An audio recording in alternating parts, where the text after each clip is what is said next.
Bismillahirrahmanirrahim. Assalamualaikum warahmatullahi wabarakatuh. Yang terhormat Bapak Samuel Agustrianto SPD MPD dan yang terhormat Bapak Egi Nuryadin SPD MSI serta rekan-rekan yang saya banggakan. Kami di sini dari kelompok 7 akan memaparkan materi mengenai implementasi bioteknologi tanaman dan hutan. Next. Sebelumnya, izinkan saya memperkenalkan anggota kelompok 7. Yang pertama ada Ainuriyah, yang kedua ada istri Rahmi Syapari, yang ketiga Hana Sabila, dan yang terakhir saya sendiri, Rindiani Permana Putri. Oke, langsung saja kita masuk ke materi yang pertama yang akan dipaparkan oleh Saudara Ainuriyah. Kepada Saudara Ai, mangga dipersilahkan. Terima kasih kepada moderator yang telah mempersilahkan saya untuk dapat memaparkan materi yang pertama. Sebelumnya, apakah suara saya dapat terdengar dengan jelas?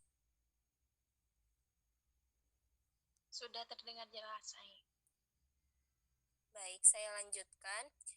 Jadi di sini saya akan membahas materi terkait bioteknologi tanaman yang mencakup clonal propagation dan tanaman resisten terhadap herbisida spesifik. Next. Nah, sebelum saya menjelaskan lebih dalam, perlu kita ketahui terlebih dahulu apa itu yang dimaksud dengan bioteknologi tanaman. Nah, bioteknologi tanaman itu termasuk dalam ilmu pemuliaan tanaman, namun dilakukan secara modern. Nah, di sini terdapat dua gambar yang dapat menggambarkan daripada bioteknologi tanaman tersebut, seperti yang tertera pada gambar di sebelah kanan ya, itu cukup terkenal, yaitu disebut dengan golden rice, bentuk dari penerapan bioteknologi yang paling populer, yaitu varietas padi transgenik hasil rekayasa genetika yang berasnya mengandung beta-karoten atau provitamin A pada bagian endospermanya. Dan lebih jelasnya mungkin nanti akan dijelaskan oleh rekan saya. Next. Nah, kemudian untuk lebih jelasnya lagi terkait dengan bioteknologi tanaman, kita akan membahas mengenai kerangka ilmu pemuliaan tanaman. Nah, di sini yang pertama pemuliaan tanaman itu terbagi menjadi dua, yaitu pemuliaan tanaman konvensional dan pemuliaan tanaman modern atau yang kita sebut dengan bioteknologi tanaman. Nah, apabila di pemuliaan tanaman konvensional itu terdapat tanaman dengan karakter unggul, nah pada bioteknologi tanaman itu terdapat atau dibagi lagi menjadi beberapa bagian ya. Untuk yang pertama ada kultur jaringan yang mencakup mikropropagasi, fusi protoplas, suspensi sel, dan kultur mikrospora. Nah, inilah yang nantinya disebut dengan klon tanaman. Kemudian ada juga rekayasa genetika yang mencakup manipulasi genom tanaman, transfer gen asing ke genom tanaman yang lain. Dan nanti yang kita sebut itu dengan tanaman atau hasilnya itu tanaman transgenik. Next. Nah, beralih ke pembahasan yang selanjutnya, dalam bioteknologi tanaman itu terdapat yang kita sebut dengan cloning propagation. Nah, cloning propagation atau produksi salinan tanaman yang identik secara genetik tanpa gangguan organ kelamin disebut dengan perbanyakan klon. Nah, salah satu contohnya adalah perbanyakan klonal pada kakao. Nah, tanaman individu yang diperoleh dengan metode aseksual ini dikenal sebagai klon.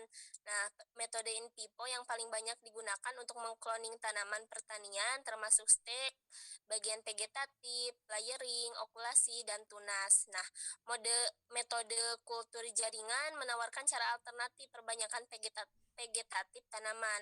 Nah, perbanyakan klon melalui kultur jaringan itu dikenal sebagai perbanyakan mikro yang diprakarsai oleh G. Morel pada tahun 1960 yang menemukan ini sebagai satu-satunya pendekatan komersil yang layak untuk perbanyakan anggrek.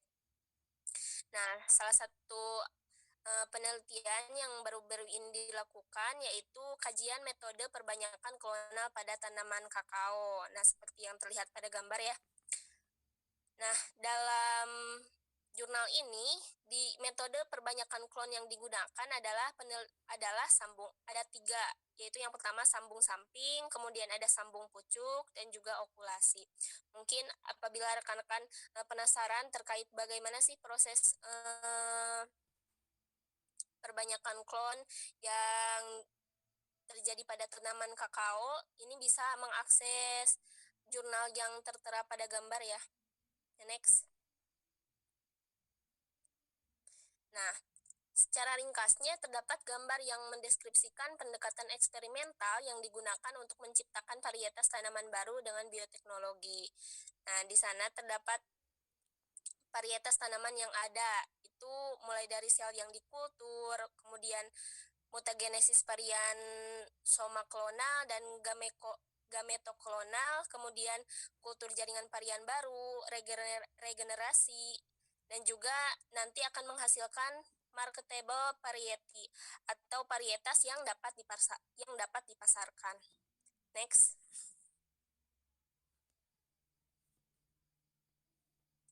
Nah, kemudian beralih ke pembahasan terkait dengan rekayasa genetika tanaman.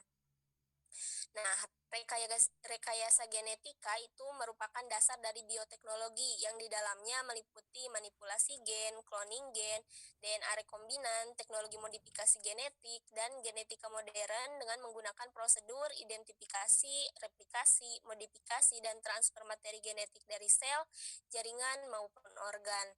Nah, terdapat beberapa keuntungan rekayasa genetika pada tanaman, yaitu yang pertama, peningkatan ketahanan terhadap herbisida tertentu, kemudian yang kedua, peningkatan ketahanan terhadap hama, serangga, dan penyakit mikroba, kemudian yang terakhir yaitu peningkatan karakteristik pasca panen.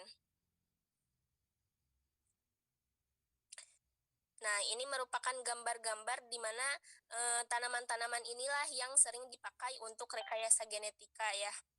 Salah satu contohnya yaitu ada jagung, ada juga singkong, dan juga kapas.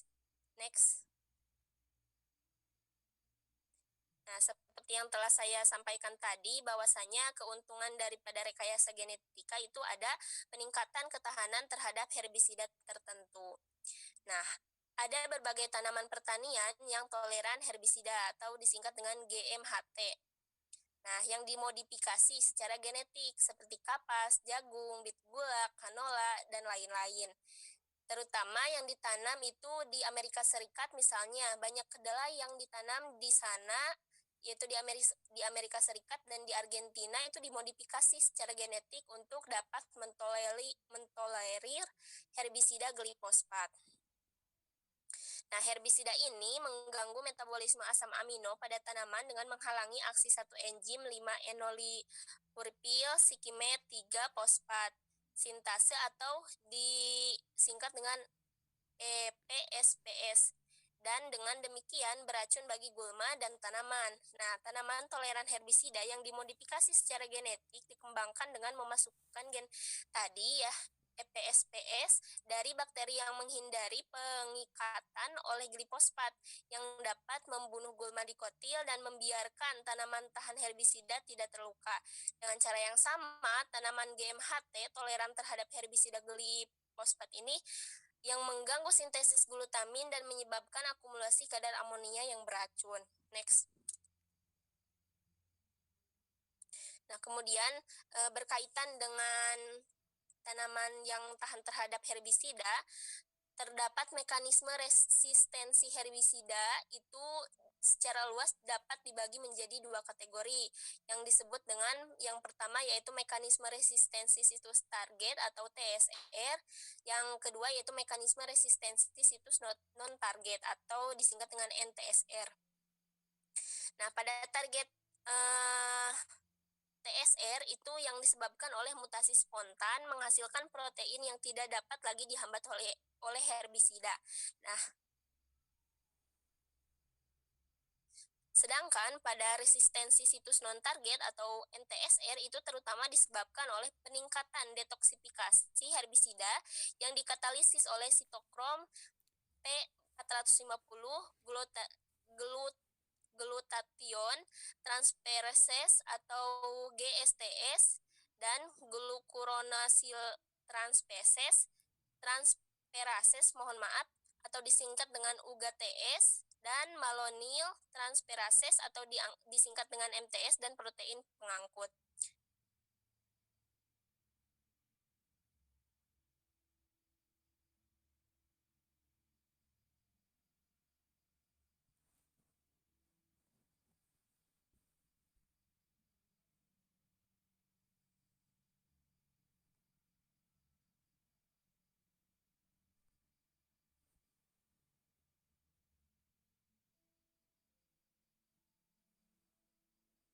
Nah, kemudian ringkasan mekanisme resistensi terhadap glifosat ini dapat dilihat ya pada gambar. Glifosat atau kita analogikan dengan lingkaran berwarna merah itu melintasi membran plasma, yaitu batas berwarna biru, masuk ke dalam sitoplasma dan diangkut ke dalam kloroplas yang berwarna hijau ke enzim target situs. Nah, kemudian EPSPS itu ditanam peka herbisida. Nah, ekspresi varian EPSPS dengan perbedaan asam amino 1-3 dapat memberikan resistensi terhadap herbisida. Nah, perlu rekan-rekan ketahui bahwasannya dalam mekanisme situs non-target atau NTSR itu faktor penyerapan sangat penting dalam resistensi herbisida. Tanaman dapat mengembangkan resistensi terhadap herbisida dengan mengurangi penyerapannya, mengubah translokasi dan atau sekuenterasi, atau mengembangkan nekrosis daun yang cepat, misalnya dalam fenomena Phoenix, atau melalui degradasi bahan aktif melalui fase 1, 2, dan 3. Next. Nah, kemudian ada aplikasi diagnostik molekuler dalam perlindungan tanaman. Nah, peneliti baru-baru ini telah menciptakan aplikasi diagnostik molekuler dalam perlindungan tanaman, salah satunya yaitu tanaman yang resistensi terhadap herbisida. Nah, gambar di atas menunjukkan tinjauan tes diagnostik molekuler DNA dan protein untuk TSR dan juga NTSR pada gulma rumput. Nah, untuk deteksi TSR, itu DNA yang diekstrasi dari segmen daun dipindahkan ke tabung reaksi, masing-masing berisi probe khusus mutasi. Nah, ini mengalami amplifikasi lem pada mesin gen 3 portable. Nah, dengan polimorfis yang memberikan TSR yang terdeteksi oleh perubahan suhu leleh.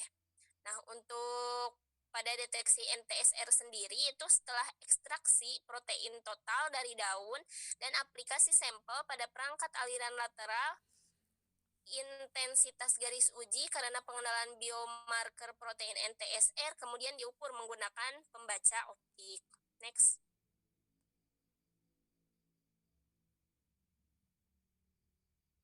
Ke slide sebelumnya. Nah, kemudian pada gambar yang sebelah kiri itu terdapat analogi dari proses aplikasi diagnostik molekuler ya. Untuk yang pertama, dapat dilihat aplikasi herbisida gagal mengendalikan blackgrass tahan herbisida. Nah, kemudian dilakukanlah proses mengidentifikasi jenis resistensi herbisida oleh platform diagnostik molekuler TSR dan NTSR yang tadi aplikasi yang dikembangkan oleh peneliti ya. Kemudian mengintegrasikan analisis data resisten dari platform TSR dan NTSR menggunakan aplikasi untuk menyesuaikan daftar rekomendasi herbisida untuk setiap perkebunan. Nah, kemudian si zat tadi semprotkan herbisida yang direkomendasikan maksud saya. Kemudian keberhasilan pengendalian rumput hitam dan peningkatan produksi tanaman menggunakan diagnostik molekuler sebagai alat keputusan itu sangatlah membantu bagi para petani untuk dapat memutuskan apa yang harus dilakukan agar si tanaman tersebut berhasil dalam tahan terhadap herbisida. Nah, mungkin hanya itu yang dapat saya sampaikan. Mohon maaf apabila dalam penyampaian materi terdapat banyak kekeliruan. Saya kembalikan ke moderator. Baik, terima kasih kepada Saudara Ai yang telah memaparkan materi yang pertama. Materi yang selanjutnya akan dipaparkan oleh saya, yaitu mengenai tanaman resisten terhadap hama serangga dan penyakit mikroba. Next. beberapa mikroorganisme dan tanaman tertentu menghasilkan protein yang bersifat racun bagi patogen tanaman tertentu. Prinsip sederhana untuk mendapatkan tanaman tersebut adalah dengan cara mentransfer gen pengkode protein yang bersifat racun tersebut pada tanaman target. Diharapkan gen tersebut dapat diekspresikan sehingga tanaman target dapat tahan terhadap penyakit dan serangga. Nah, bisa dilihat di gambar, ini merupakan contoh tanaman yang telah terinfeksi oleh hama, lalu diberikan bakteri Bacillus thuringiensis yang mengandung gen pengkode protein yang bersifat racun. Lalu setelah serangga tersebut atau larva tersebut memakan spora, maka di dalam alat pencernaan larva serangga tersebut, spora bakteri pecah dan mengeluarkan toksin. Toksin yang masuk ke dalam membran sel alat pencernaan larva mengakibatkan sistem pencernaan tidak berfungsi dengan baik dan pakan tidak dapat diserap sehingga larva pun mati. Oke, next.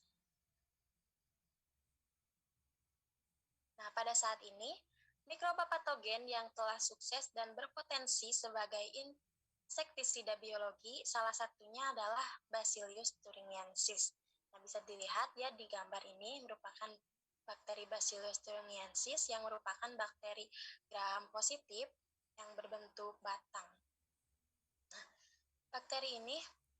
bakteri Bacillus thuringiensis ini adalah bakteri yang menghasilkan kristal protein yang bersifat membunuh serangga atau insektisida.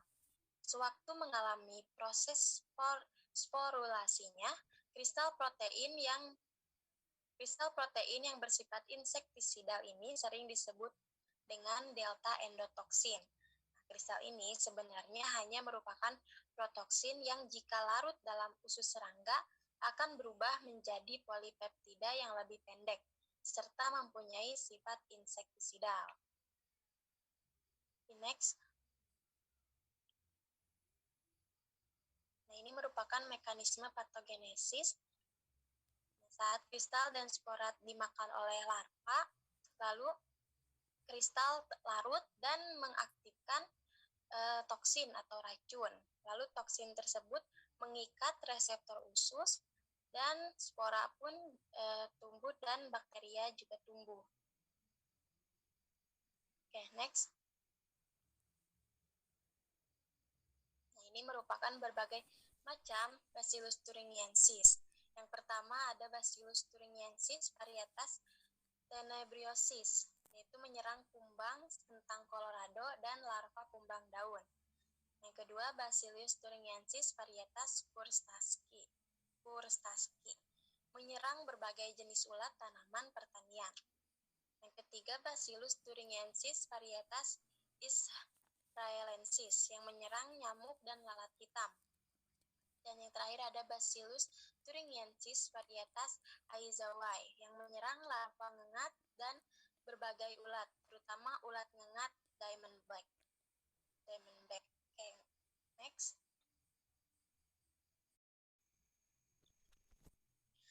Baik, selanjutnya, next.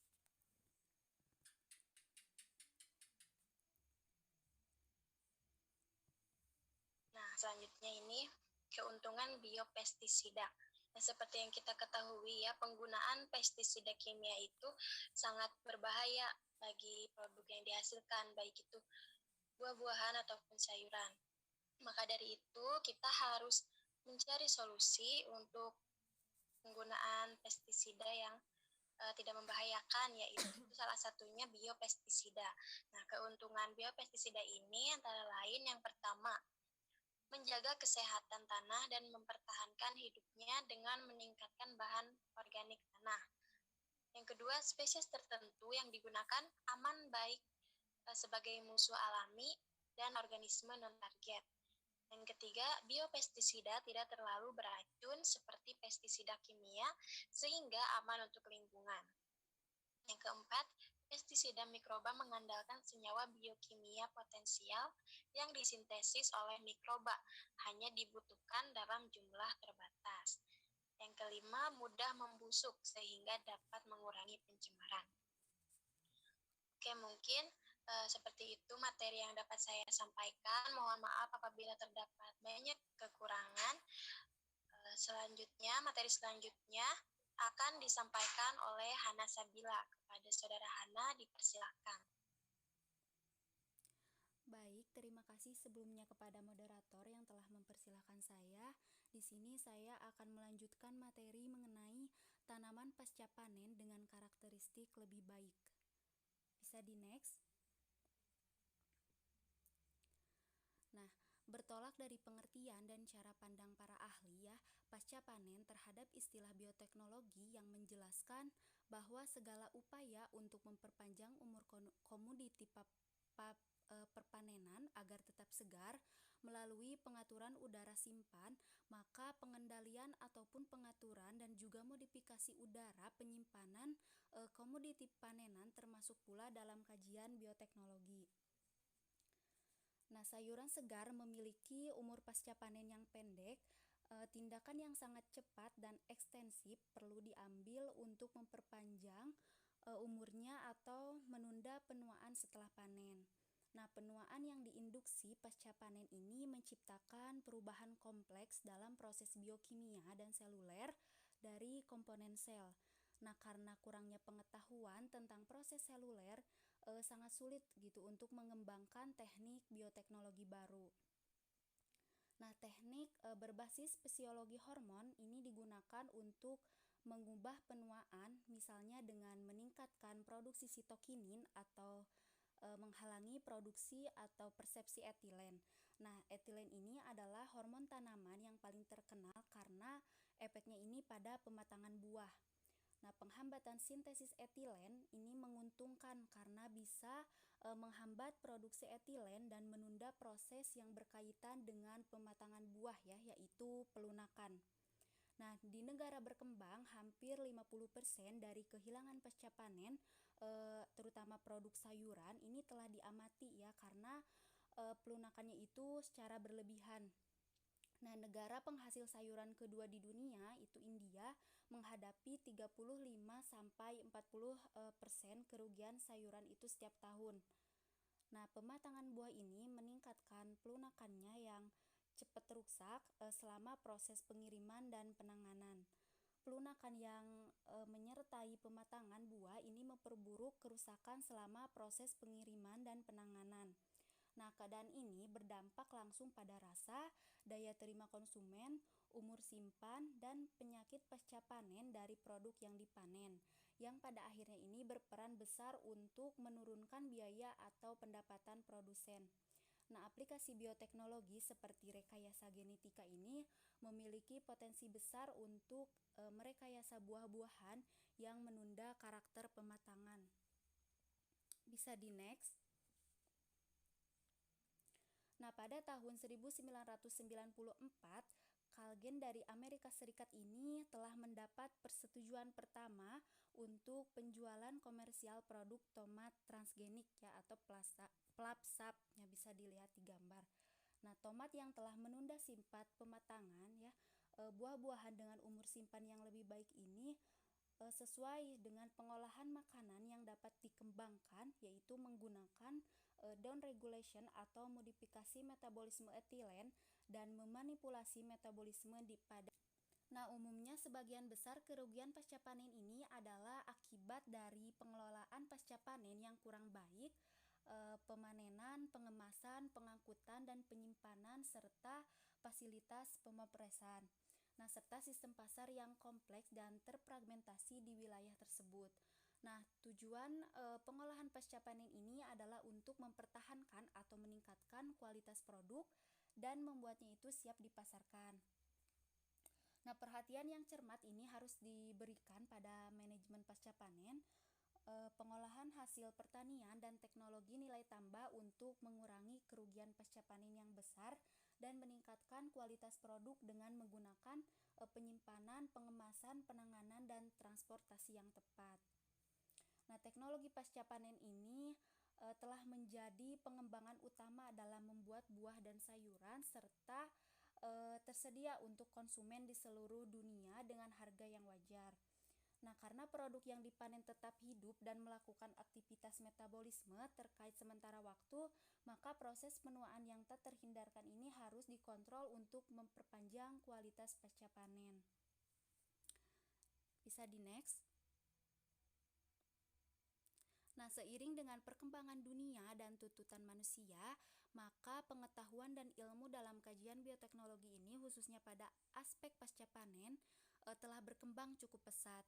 Nah, Stanby dan Robertson pada tahun 1982 ini memaparkan terdapat berbagai teknik yang termasuk dalam bioteknologi bagi upaya-upaya untuk mengurangi kehilangan hasil pada periode pasca panen. Nah, teknik-tekniknya itu meliputi yang pertama ada penciptaan dan seleksi jenis tanaman yang memiliki karakter khusus terkait pasca panen. Yang kedua, penentuan standar kualitas panenan. Yang ketiga, perlakuan awal sebelum pengiriman. Yang keempat, teknik pengepakan. Dan yang kelima itu pengaturan lingkungan penyimpanan melalui pengaturan suhu ataupun komposisi udara atau atmosfer ruang simpan. Dan yang terakhir itu penggunaan bahan pengawet maupun perangsang. Nah, mungkin cukup sekian yang dapat saya sampaikan. Kurang lebihnya mohon maaf, saya kembalikan kepada moderator. Baik, terima kasih kepada Saudara Hana yang telah menyampaikan materinya. Materi yang selanjutnya, yaitu materi yang terakhir, akan disampaikan oleh Saudara Deis Tri Rahmi. Kepada Saudara Deis, dipersilahkan.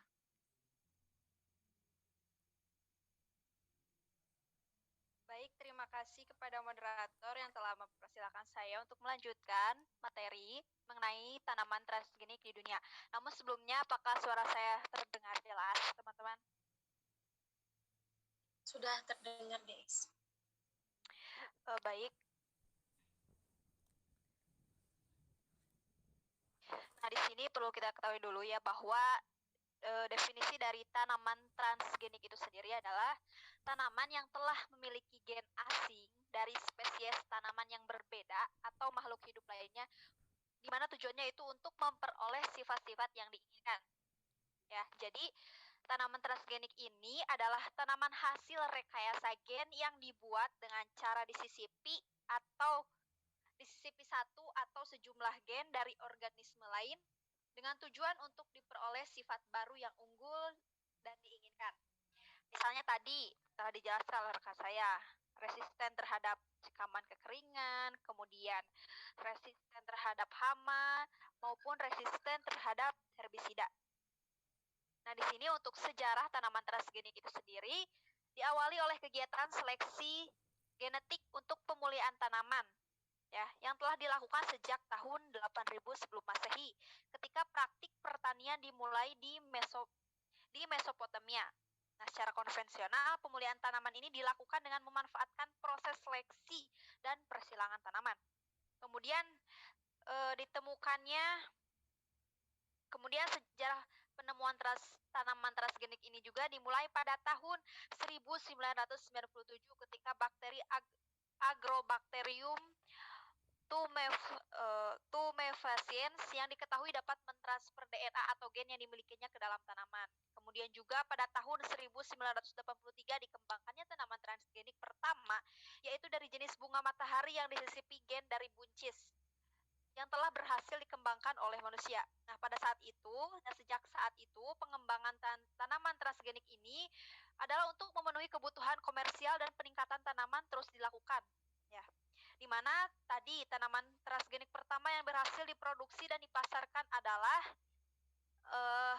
dari jenis jagung dan kedelai, di mana keduanya ini diluncurkan pertama kali di Amerika Serikat pada tahun 1996.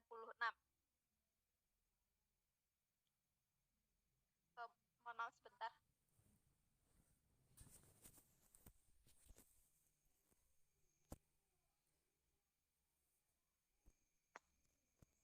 Baik, saya lanjutkan mengenai perkembangan tanaman transgenik di dunia.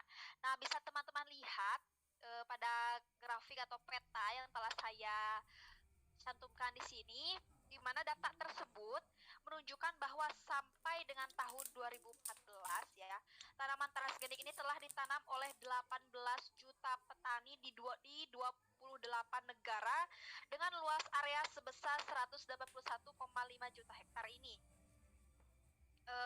Kemudian dari 28 negara, 19 negaranya telah menanam tanaman transgenik dengan total luasan 50.000 hektar. Kemudian negara-negara yang sudah menanam ini antara lain termasuk Amerika Serikat, Brasil, Argentina, India, Kanada, Cina, sampai Myanmar, Meksiko, Spanyol, Kolombia, dan lain sebagainya. Nah, di mana untuk Amerika Serikat sendiri ini masih menjadi negara produsen pangan transgenik terbesar di dunia dengan areal tanaman mencapai 70,1 juta hektar. Nah, kemudian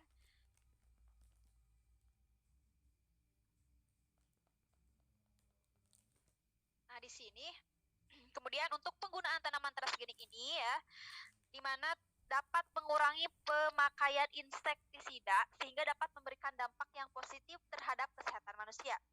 Nah, sedangkan dampak ke lingkungan ini berupa pengurangan kemungkinan pengaruh berbahaya dari insektisidanya itu sendiri. Kemudian pengaruh yang mengakibatkan serangga hama menjadi resisten terhadap herbisida, pestisida, sehingga hama, serangga, dan penyakit untuk meningkatkan nilai gizi. Seperti yang tertera pada tabel di bawah ini, di mana untuk tujuan rekayasa genetika misalnya untuk menghambat pematangan dan pelunakan buah, di mana contoh tanamannya yang dihasilkan itu tomat. Kemudian contoh tanaman lainnya kapas, di mana tujuan rekayasa genetikanya adalah untuk tahan terhadap serangan ulat. Kemudian ada juga kentang di sini yang tahan terhadap insektisida dan virus. Nah, kemudian di sini terkait dengan produksi tanaman transgenik, di mana di sini mungkin tadi sudah lebih dijelaskan ya oleh rekan saya, syarat untuk terjadinya transformasi genetik, di mana DNA harus masuk ke dalam sel, kemudian DNA juga harus terintegrasi dalam genom, kemudian si DNA juga harus terekspresi. Kemudian masuknya gen asing ke dalam sel ini dapat dilakukan dengan dua cara, yaitu ada agrobakterium yang sebagai perantara, kemudian bisa transfer gen secara langsung. Nah, di mana untuk tanaman transgenik ini ya merupakan aplikasi bioteknologi tadi yang didasarkan pada manipulasi atau rekayasa DNA. Nah, aplikasi bioteknologi pertanian modern ini didasarkan pada manipulasi DNA yang dilakukan dengan mengisolasi dan memodifikasi gen spesifik atau gen yang diinginkannya, kemudian memindahkannya ke plasmid bakteri sebagai pembawa gennya. Kemudian sebagai gen rekombindan yang selanjutnya dipindahkan ke dalam sel tanaman budidaya. Makanya di sini ada disebut dengan tadi transformasi genetik atau pemindahan selnya itu sendiri, pemindahan DNA-nya itu sendiri gitu. Kemudian di sini ada jenis-jenis tanaman transgenik. Yang pertama yaitu tanaman transgenik tahan kekeringan. Nah, di mana untuk tanaman tahan kekeringan ini memiliki akar yang sanggup menembus tanah kering, kemudian kutikula yang tebal sehingga mengurangi kehilangan air dan kesanggupan menyesuaikan diri dengan garam di dalam sel. Di sini contohnya adalah tembakau yang merupakan salah satu tanaman yang dapat toleran terhadap suasana kekeringan. Kemudian di sini ada tanaman transgenik resisten hama yang tadi sudah dijelaskan oleh rekan saya Ridai, yang terdapat pada spesies Bacillus thuringiensis yang menghasilkan protein toksin sewaktu terjadi sporulasi atau saat bakteri membentuk spora. Kemudian di sini yaitu tanaman transgenik resisten penyakit, di mana perkembangan yang signifikan juga terjadi pada usaha untuk memproduksi tanaman transgenik yang bebas dari serangan virus. Mohon maaf sebentar.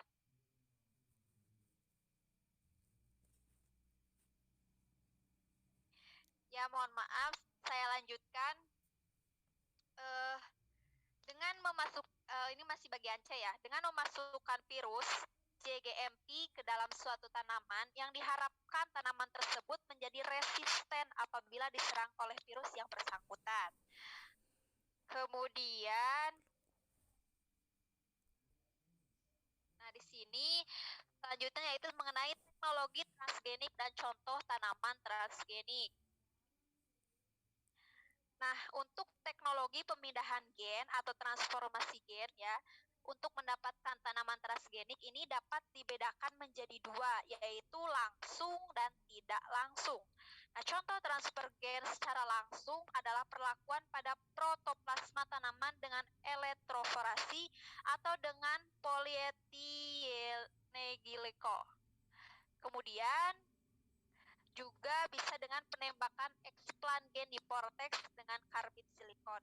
Kemudian teknik pemindahan gen secara tidak langsung ini contohnya dilakukan dengan bantuan tadi bakteri Agrobacterium tumescens. Nah, di sini ada contoh tanaman transgenik. Bisa dilihat oleh teman-teman. Di sini misalnya yaitu jagung tahan hama.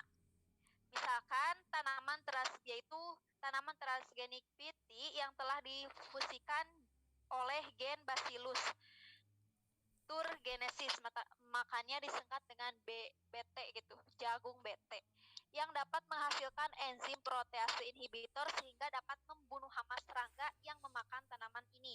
Makanya di sini disebut dengan jagung tahan hama. Kemudian di sini tembakau tahan terhadap cuaca dingin. Nah, di mana gen untuk mengatur pertahanan pada cuaca dingin dari tanaman Arabidopsis thalana ini atau dari cyanobacteria yang dimasukkan ke dalam tembakau tersebut sehingga tahan terhadap cuaca dingin. Kemudian di sini ada tomat tahan hama, tahan lama, di mana tanaman tomat transgenik ini ya merupakan tanaman yang telah difusikan oleh gen yaitu antisenescens, di mana gen ini dapat menghambat aktivitas enzim yang dinamakan polygalacturonase, yaitu suatu enzim yang mempercepat kerusakan dinding pada sel tomat. Selain menggunakan bakteri E. coli, tanaman tomat transgenik ini juga dibuat dengan memodifikasi gen aslinya, di mana ada keunggulannya sendiri gitu untuk tomat transgenik ini, yaitu tahan disimpan lebih lama, kemudian daging buahnya lebih padat dan lebih tebal, dan kemudian kandungan airnya juga lebih rendah, teman-teman. Kemudian di sini kita masuk ke poin pembahasan selanjutnya, itu mengenai bioteknologi hutan, di mana pohon sebagai tanaman energi. Nah, di sini dikatakan bahwa di seluruh dunia ya, ada peningkatan permintaan untuk produk-produk yang berasal dari kayu. Dan banyak kawasan utama seperti Eropa, India, dan Jepang sekarang mengalami defisit.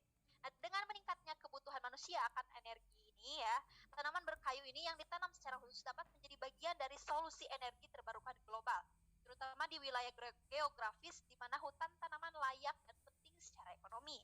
Selain itu, pemanfaatan bahan kayu ini yang efisien akan terlibat dalam mitigasi emisi gas rumah kaca. Kemudian juga mengurangi tantangan ketahanan pangan dan energi dan menyelesaikan konflik antara penggunaan lahan untuk produksi pangan atau biofuel.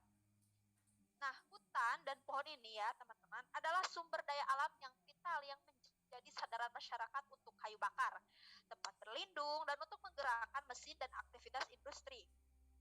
Nah, dalam beberapa tahun terakhir, bentuk energi modern yang berasal dari biomasa yang dikenal sebagai bioenergi telah menjadi lebih umum. Nah, saat ini ya, sumber khas biomasa termasuk tanaman pangan, hutan alam, dan perkebunan pohon yang dikelola dan tanaman pertanian.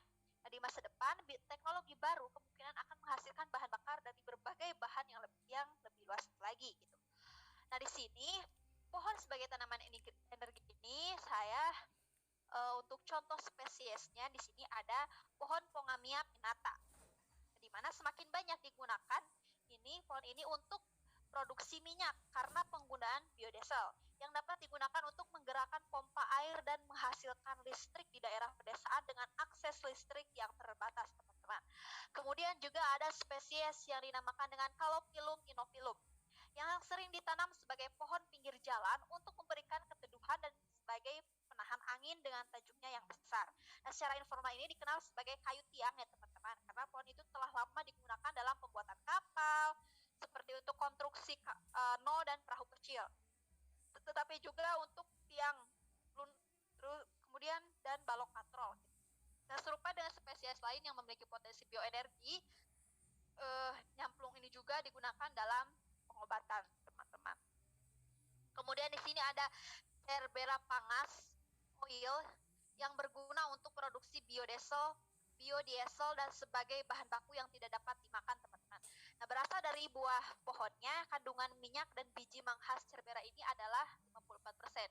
Nah, biodiesel diproduksi dari Cerbera manghas ini yaitu disebut dengan methyl ester atau CMMI, dan sifat-sifatnya dari Cerbera ini termasuk dalam standar biodiesel yang direkomendasikan. Nah, berdasarkan sifat-sifat ini, minyak manghas Cerbera ini menjanjikan sebagai bahan baku untuk mendukung produksi biodiesel di masa depan. Nah, itu mungkin contoh-contoh spesiesnya yang berguna dalam bioenergi, teman-teman. Mungkin itu yang dapat saya sampaikan. Kurang lebihnya mohon dimaafkan. Saya kembalikan ke moderator. Baik, terima kasih kepada Saudara Deis yang telah memaparkan materinya, dan sekali lagi saya ucapkan terima kasih kepada rekan-rekan semua yang telah menyampaikan materi. Mungkin sampai sini materi yang dapat kelompok kami sampaikan. Mohon maaf apabila terdapat banyak salah dan kekurangan. Apabila ada yang ingin ditanyakan, silahkan mengisi slot pertanyaan yang telah disediakan di kelas. Baik, saya tutup. Terima kasih. Wassalamualaikum warahmatullahi wabarakatuh.